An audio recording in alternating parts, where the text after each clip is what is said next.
Hello friends, how are you? I am Gomara Muhammad. Join me at YouTube channel and Facebook page. Like, share, subscribe and view the video till the end.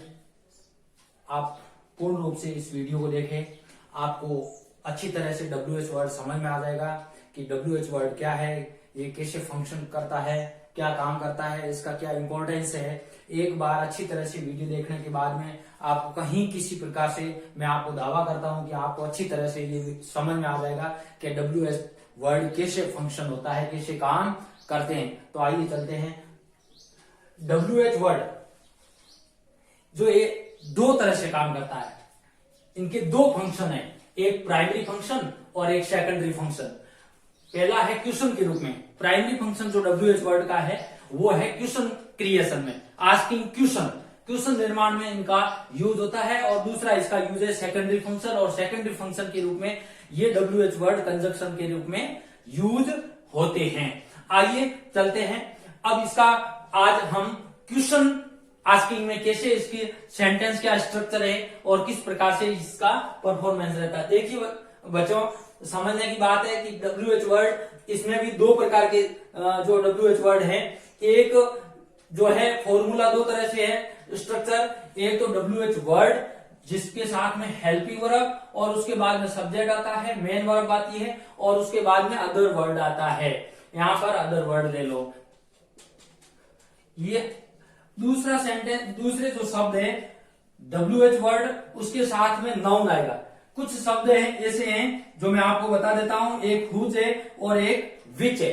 ये अपने साथ में WH word दोनों अपने साथ में एक noun लेगा। उसके बाद में हेल्पिंग वर्ब आएगी, सब्जेक्ट होगा और मेन वर्ब होगी। बाकी वाला sentence structure as it is रहेगा।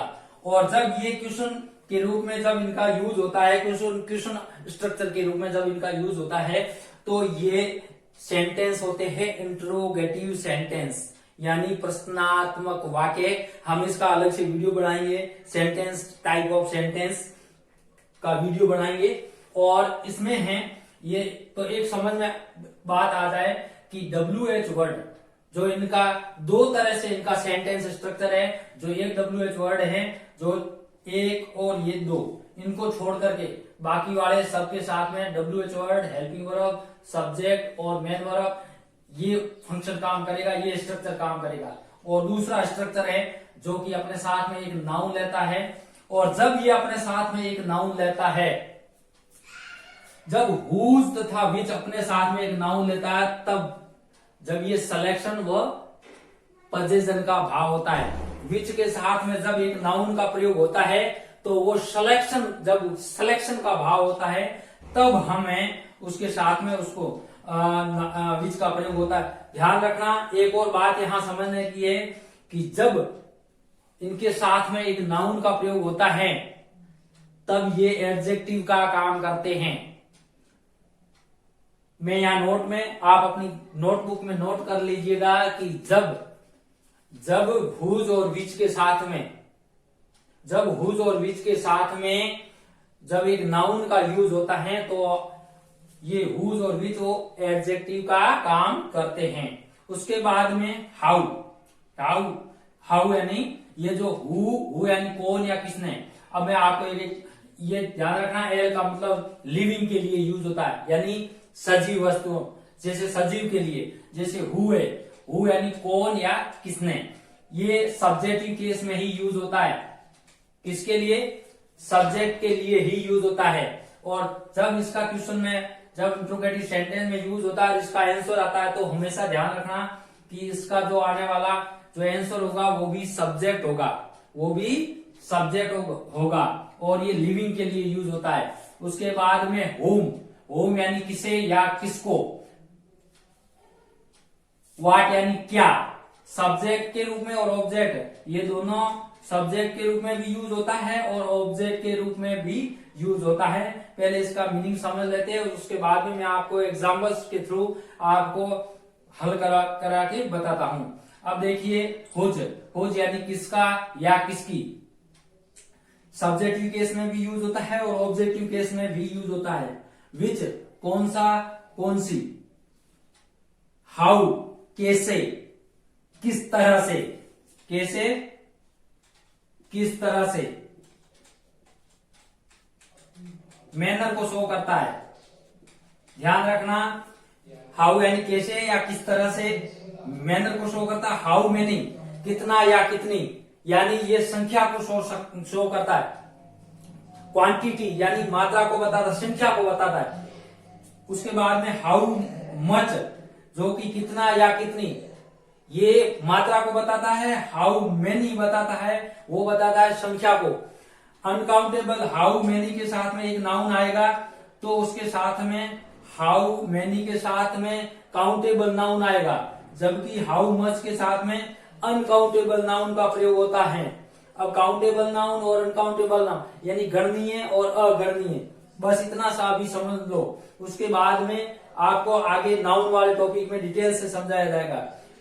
वाई क्यों यानी रीजन को, ये कारण पूछता है। वाई, वेयर, वेयर यानी कहां, किस जगह, ये प्लेस को शो करता है, ये प्लेस के बारे में पूछता है। और वेन यानी कब या किस समय, और ये टाइम के बारे में पूछता है।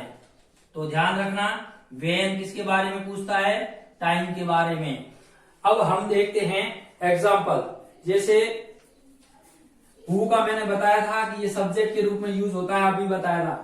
हु टोट यू इंग्लिश, आपको इंग्लिश कौन पढ़ाता है। फॉर्मूला भी साथ में इधर देखते जाइए, इस फॉर्मूले के अनुसार चलिए। Who taught you English, who subject हो गया, वर्ब हो गई,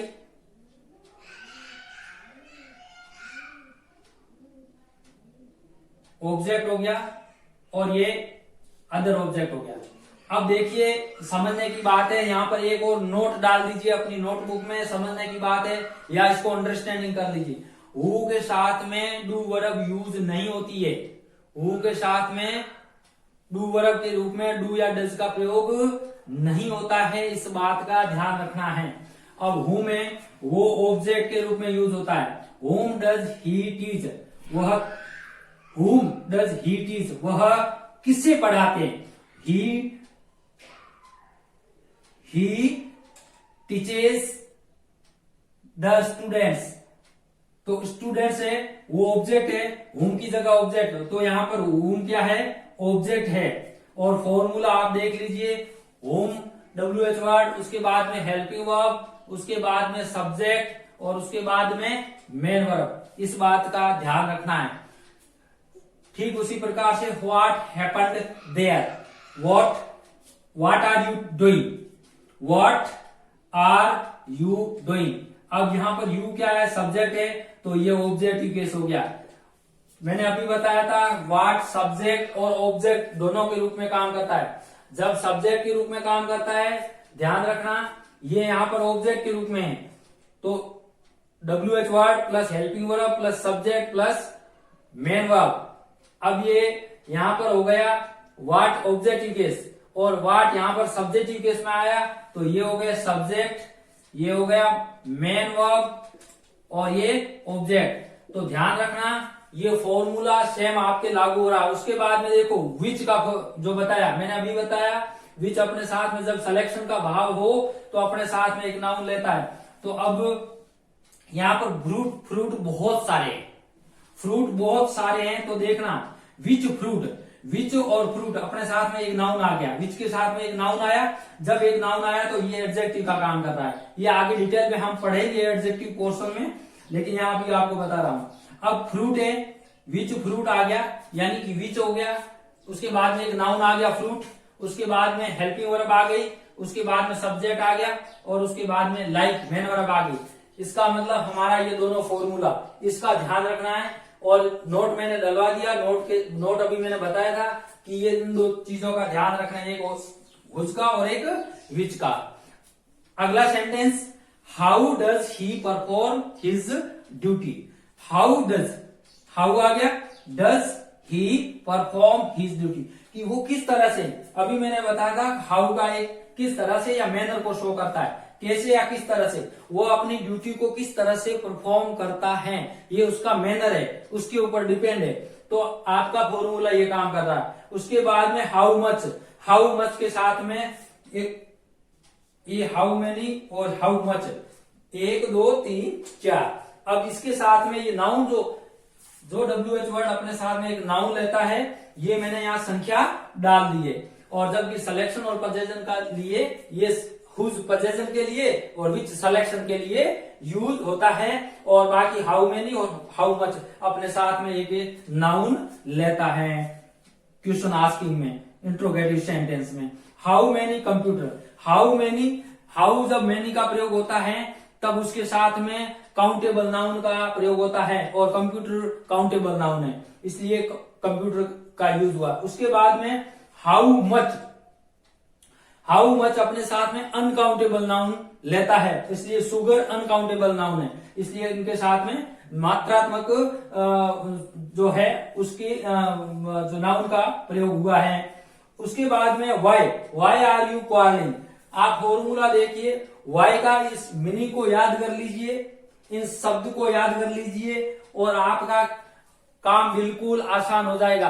और जब हम इसका रिलेटिव के रूप में, जब एडजेक्टिव के रूप में, नाउन में यूजेज जब पढ़ेंगे सेपरेटली, तब हम इसका एक और वीडियो जो मैं बनाने जा रहा हूं, अभी मैंने आपको प्राइमरी फंक्शन बताया है, सिर्फ प्राइमरी फंक्शन के रूप में जो क्वेश्चन आस्किंग में इंट्रोगेटिव सेंटेंस के रूप में जब यूज होता है, सिर्फ मैंने ये बताया। अगला वीडियो मेरा कंजक्शन के रूप में इसका कैसे यूजेज होता है, किस प्रकार से यह फंक्शन होता है, कार्य करता है, उसमें आपको तो हमारे साथ जुड़े रहिए। निश्चित रूप से आप अपनी जो सपने हैं उनको साकार करोगे।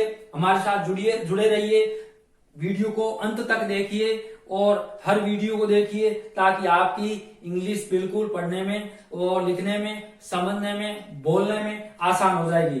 लास्ट सेंटेंस देख लेते हैं कि वेयर इज योर हाउस, आपका घर कहां पर है। अब देखिए, वेयर मैंने बताया, वेयर प्लेस के बारे में पूछता है, तो वेयर कि आपका घर कहां पर है, किसी जगह के बारे में पूछने के लिए हम वेयर शब्द का यूज करते हैं। When do you wake up, आप कब उठते हो, तो वो समय के बारे में पूछ रहा है। When do you woke up, यानी आप कब उठते हो, यानी कि समय के बारे में पूछने के लिए हम किस WH वर्ड का प्रयोग करते हैं, व्हेन शब्द का प्रयोग करते हैं। Thank you so much for watching video. Thank you.